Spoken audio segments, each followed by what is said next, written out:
tersebut mencoba menjawabnya. Dan beginilah jawaban pemuda tersebut. Jawaban untuk pertanyaan pertama, pemuda itu berkata, apakah engkau tahu dari angka berapakah angka 1 itu berasal? Sebagaimana angka 2 adalah hasil dari 1 tambah 1 atau 4 yang berasal dari 2 tambah 2. Ateis tersebut hanya bisa terdiam tanpa memberikan jawaban. Lalu pemuda itu melanjutkan, jika kamu tahu bahwa 1 itu adalah bilangan tunggal, dia bisa menciptakan angka lain, tapi dia tidak tercipta dari angka apapun. Lalu apa yang membuatmu sulit untuk memahami bahwa Allah itu zat maha tunggal, yang maha mencipta tapi tak bisa diciptakan?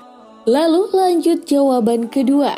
Pemuda tersebut mengatakan, saya ingin bertanya kepadamu, apakah kita ketika di dalam perut ibu kita semua makan? Apakah kita juga minum? Kalau memang kita makan dan minum, lalu bagaimana kita buang air ketika dalam perut ibu kita dahulu?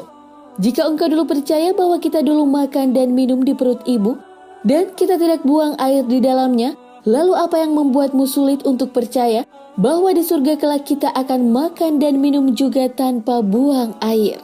Lalu lanjut ke pertanyaan ketiga. Ketika menjawab pertanyaan ketiga, pemuda tersebut tiba-tiba menampar ateis tersebut dengan sangat keras. Ateis tersebut pun merasa kesakitan dan marah-marah kepada pemuda tersebut.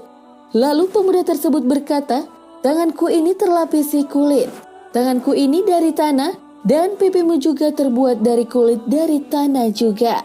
Lalu jika keduanya dari kulit dan tanah, bagaimana bisa engkau merasa kesakitan ketika saya menamparmu? Bukankah keduanya juga tercipta dari bahan yang sama, sebagaimana iblis atau setan dari api di neraka? Ateis tersebut hanya bisa terdiam dan tertunduk tanpa bisa membantah apapun. Sahabat beriman, dari kisah ini mengajarkan kepada kita bahwasanya tidak semua pertanyaan yang terkesan mencela dan merendahkan Islam harus dihadapi dengan kekerasan. Justru kita harus menghadapi hal-hal seperti itu dengan ilmu. Seperti pemuda tadi yang dengan cerdas mampu menjawab pertanyaan-pertanyaan yang mungkin bagi kita pertanyaan tersebut sangatlah sulit untuk dijawab. Itulah salah satu contoh pemuda Islam yang memiliki budi pekerti yang tinggi dan memiliki ilmu pengetahuan yang luas. Lalu siapakah pemuda yang menjawab pertanyaan tadi? Ada yang mengatakan bahwa beliau adalah Imam Abu Hanifah rahimahullah ketika beliau masih muda. Demikianlah, semoga kisah ini dapat bermanfaat untuk kita semua. Amin ya robbal alamin.